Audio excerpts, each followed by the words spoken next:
Hi, what I'd like to show you today is this is another installment of my series of how to do things in NDepend. And today it's going to be different ways to see the number of parameters in a method. So I kind of want to get a sense of how many different parameters for methods do I have in my code base in general. With the idea being, as mentioned in the post, if you go take a look at the accompanying post, that generally you kind of really want to cap the number of methods in a parameter probably at about 3. I prefer to keep it even less than that. But maybe what I want to do is look through my code base and get a sense for, of all these different methods in the code base, how many of them, have numbers of parameters that I don't like. So one thing that I can do, I'm just going to copy and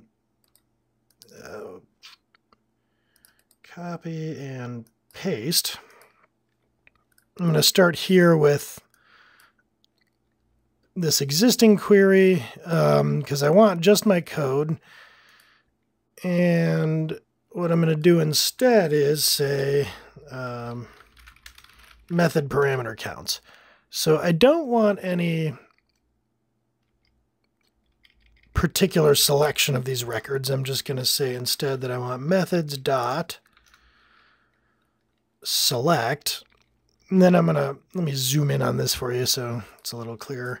I don't care about the number of lines of code like I did in that last query. Oh, looks like it's resizing automatically. Sorry about that. I'll show you at the end then. So I just want to say the number of parameters. And that's it. So this is going to be a pretty simple concept here.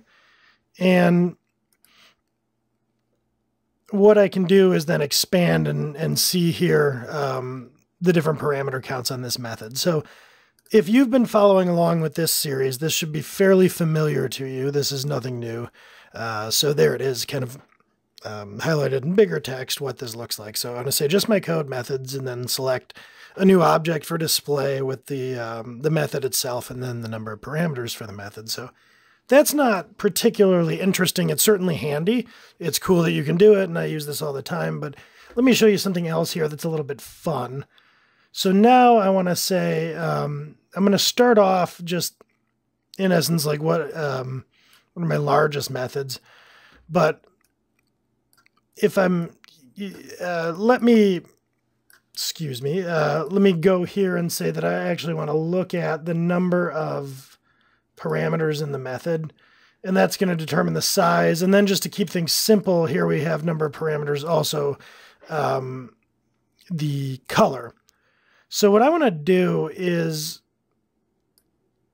I want to say that 0 or 1 method, I'm going to call that, or 0 or 1 parameter, I'm going to call green. That's good. 2, I'm going to consider to be sort of warning-ish. And then 3 or more, maybe I consider to be red.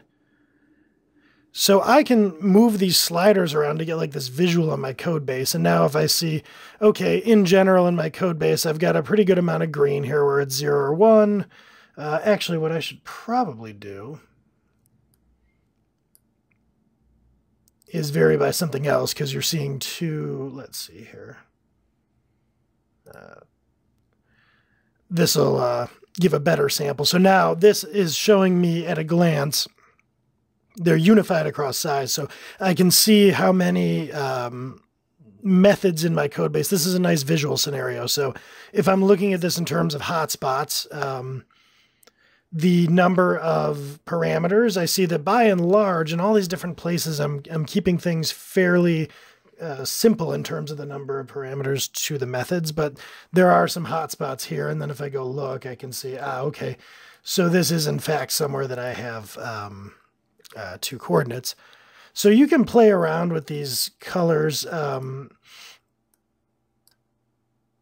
I can kind of change what's going on there, and you get this more of a gradient, I guess, as you scroll these up and down. But this, I just wanted to draw up sort of an exaggerated kind of extreme example so you can see how this works exactly. And this is another way that I could examine my code base as a function of the number of methods. I can get this nice visual and say, oh, I got a few red ones here.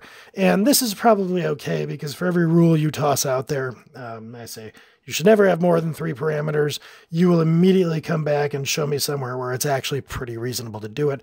So when I'm looking at something like this, I don't necessarily think that it's crucial that I see no red. I just want to be sure that red is pretty limited, and maybe I go and drill into the places where it is red, and I feel good about what I'm seeing, or I correct it. So that gives you 2 different ways to quickly look at the number of parameters and methods across your code base and, kind of see how you're doing there.